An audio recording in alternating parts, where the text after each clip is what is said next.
বয়সের ছাপ দূর করতে কেন ফেসলিফট সার্জারি করবেন? বয়স 35 বা 40 হলে যে অনেকেরই স্কিনে কিছু চেঞ্জ হয়ে থাকে। কি কি চেঞ্জ হতে পারে? যেমন চামড়া নিচের দিকে ঝুলে যাওয়া, স্মাইল লাইন, মেরিওনেট লাইন এগুলো ভিজিবল হওয়া, চোখের নিচে গর্ত হয়ে যাওয়া এবং আমাদের যে জ লাইন আছে সে জ লাইনের যে একটা ডেফিনেশন আছে সেটাও নষ্ট হয়ে যায় এবং চামড়া নিচের দিকে ঝুলে যে একটা স্যাগিনেস অ্যাপিয়ারেন্স নিয়ে আসে, যেটা নিয়ে আমাদের অনেকেই খুবই অস্বস্তিতে থাকেন। তো এই ধরনের সমস্যা যাদের আছে তাদের ক্ষেত্রে আমরা ফেসলিফট সার্জারি করে থাকি। আমরা স্কিন অ্যাসেস করে নির্ধারণ করে থাকি যে ফেসলিফট সার্জারিটা কেমনভাবে করব। কারো কারো ক্ষেত্রে ফুল ফেসলিফট সার্জারি করার দরকার হয়, কারো কারো ক্ষেত্রে মিনি ফেসলিফট সার্জারি করার দরকার হয়।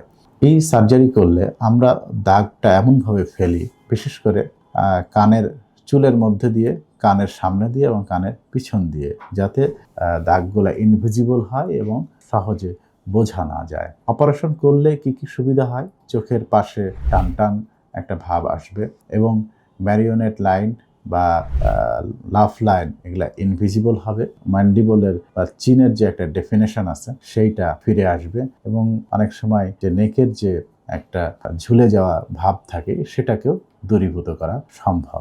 এই অপারেশন আমরা কখনো পুরোপুরি অজ্ঞান করে থাকি, কখনো কখনো সামান্য জায়গায় অবশ করে থাকি। যদি অল্প জায়গায় হয় বা মিনি ফেসলিফট করি তখন দেখা যায় অবশ করেই করা যায়, আর যদি বেশি জায়গা জুড়ে করতে হয় তাহলে অজ্ঞান করেই করতে হয়। তবে হসপিটাল স্টে যদি লোকাল দিয়ে করা হয় সেক্ষেত্রে সাথে সাথেই চলে যেতে পারে। যদি পুরোপুরি অজ্ঞান করে দরকার হয় সেক্ষেত্রে একদিন পরে আমরা তাকে ছুটি দিতে পারি। সুতরাং এই ফেসলিফট সার্জারির মাধ্যমে একজনের ফেসে একটা টান টান ভাব নিয়ে আসা যায় এবং তার যে বয়সটাকে অনেকটাই এই অপারেশনের পরে কম বলে মনে হবে।